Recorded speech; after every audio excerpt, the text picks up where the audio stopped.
Yo, what is going on, guys? And today I want to talk about how I feel like the Minnesota Timberwolves are looking really, really promising.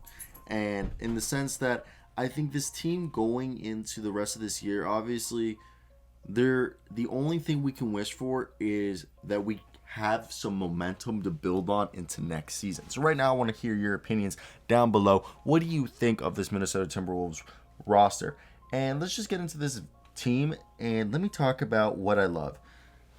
First, I want to talk about how Ryan Saunders, when he was coach, it seemed like his rotations and just his coaching style, he just was throwing stuff at the wall and seeing what stuck. He did that with rotations and just kept seeing like he was mixing and matching, thinking he didn't know or feel confident about any of the rotations. And right now, we've seen since D'Angelo Russell has returned in his 7 games, he's been coming off the bench, and we know that's going to change. But right now, I really, really like what this team is doing.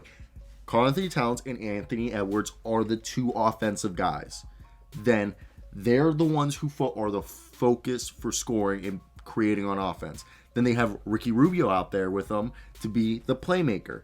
Then they have Josh Okogie for the defense. And then they have Jaden McDaniels out there being their Swiss Army knife to have a little synergy. And you have Russell coming off the bench to bolster the scoring with the second unit has been amazing. So what I could imagine is when this team, maybe at the end of the year, we could say, or going into, I think at the end of the year, I think we'll have a nice little stretch. I'm trying to think if we'll see Malik Beasley before the end of the year or not.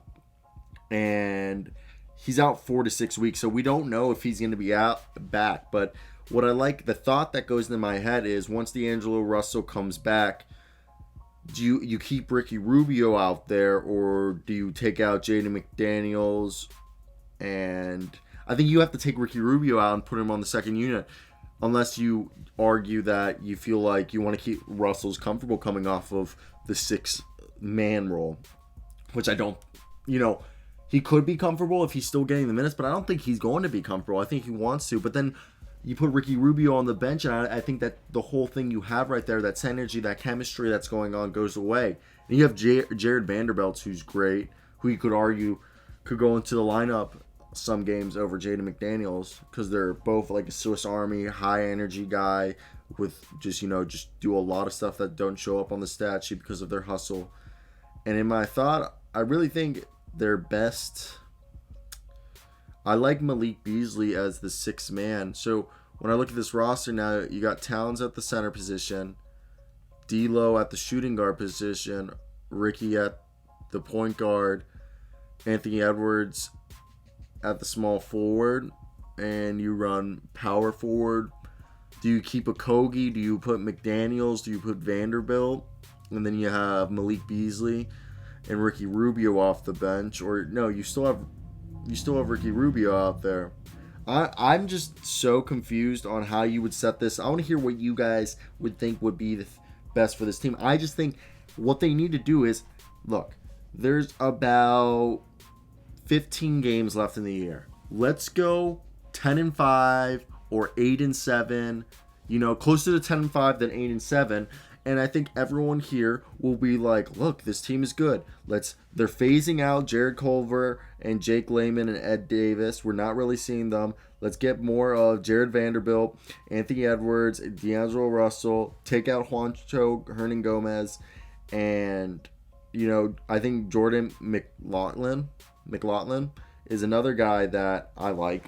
I honestly, for me, I think Jared Culver, unless he can start providing the same level of defense as Josh Okogie, and I'm not even a fan of Josh Okogie, because I feel like you can find guys who provide the same level of defense and can score better.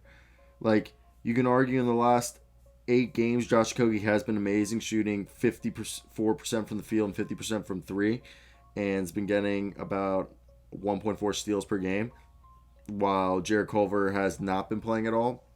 I'm really just not a big fan of Jared Culver. Josh Okogie, I just think you move him because his deal is going to go in his final year of his rookie deal. So, I don't think he's somebody you should extend, because you can find, unless he really impresses by the end of the year, he's giving us a good stretch. But I really think let's just go for the rest of the roster. The people who should not be playing is let's start with Jake Layman and Ed Davis. I'm not a fan of Layman anymore or Ed Davis. Never been really a big fan of Ed Davis or Juancho Hernan Gomez. As you guys seen the last 8 games, Layman's been playing like 9 minutes a night. Ed Davis has barely played for us, really. He's been asked. They've been giving like Juancho 14 minutes a night. I'm not a fan of him. For the season, he's shooting 33% and 44% from the field and 33% from 3. I've never liked him. I think he's just not worth giving minutes. And I think if you just take all those guys out, let the lineup run, you put Jordan McLaughlin, D'Angelo Russell, Jalen Noel somewhere. I don't know how you would fit that. That might be a little bit smaller lineup.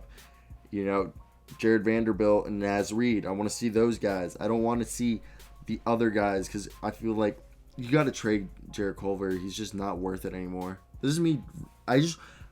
This team just needs to build off of what they're doing right now and how good they've been playing with the focus of being Karl Anthony Towns and Anthony Edwards, and then you just got Ricky Rubio being the playmaker, Josh Okogie being the defender, Swiss Army Knife, and Jaden McDaniels, and Jared Vanderbilt also plays the Swiss Army Knife role, not bad as well. So I really like this team. I think next year we could be like fighting for a playoff spot. Be the Chicago Bulls of the West.